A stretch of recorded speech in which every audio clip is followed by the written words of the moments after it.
Throughout this video series, I'm going to be giving you some tips on things that you can do to help build a healthy business and a healthy life.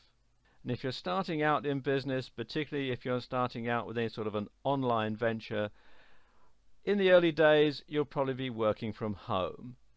And you need to ask yourself a few questions really as to whether it's going to be right for you or not. And of course there are lots of advantages, but there are also a number of disadvantages, and you really need to weigh those up before you make a decision as to whether or not you want to work from home. Let me go through some of the most common ones. Of course, one thing about working from home and working for yourself is there's no boss. There's no boss shouting at you like this guy here. You don't have to answer to any particular individual. You don't have to keep a boss happy. You don't have to conform to the things that they want you to do. On the downside, of course, when you don't have a boss, when you're your own boss, well, you have to make all the decisions. You can't say, well, that's a bit above my pay grade and simply kick it upstairs. You've got to make all the decisions yourself, and you have to stand by them, right or wrong. Another thing is, of course, you can set your own hours. You don't have to be like this guy here who's obviously at work, at his job, but he'd rather be out fishing. And lots of people think when they start their own business, well, I can start my own business, I can work whatever hours suits me, I can work, a couple of hours a week, and I can spend the rest of the time fishing or whatever it is that you enjoy doing.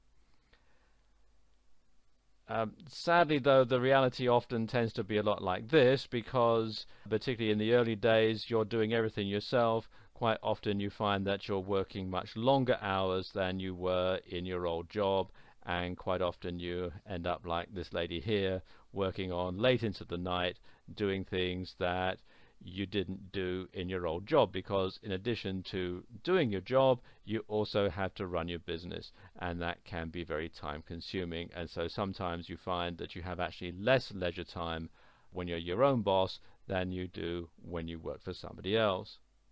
And of course another big incentive is there's no commuting.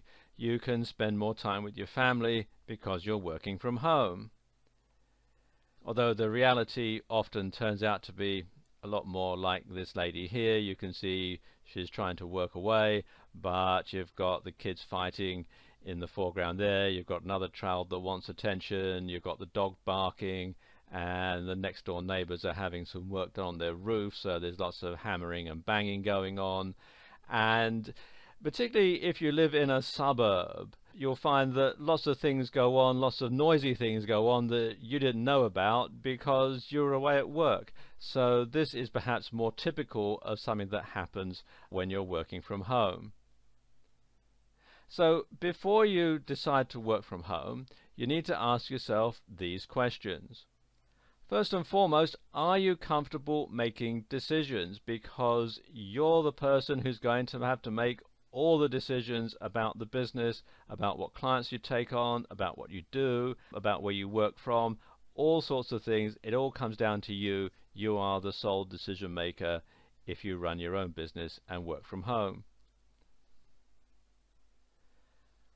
Secondly, and perhaps most importantly, will your family be supportive?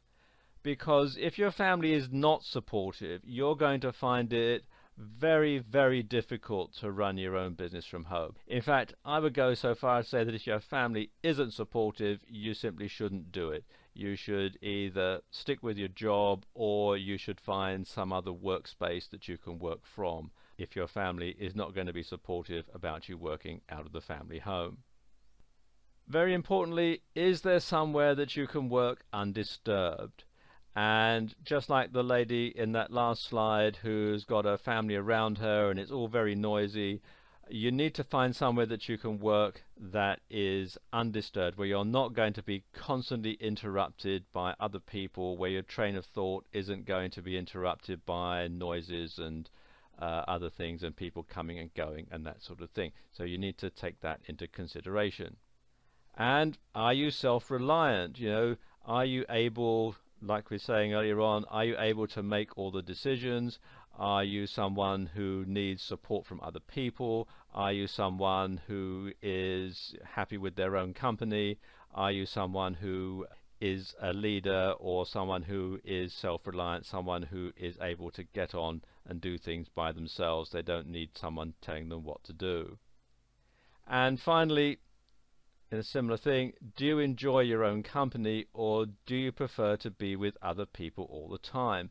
And this can be a big thing when you first start becoming self-employed, when you first start working from home, especially if you're used to being with lots of other people.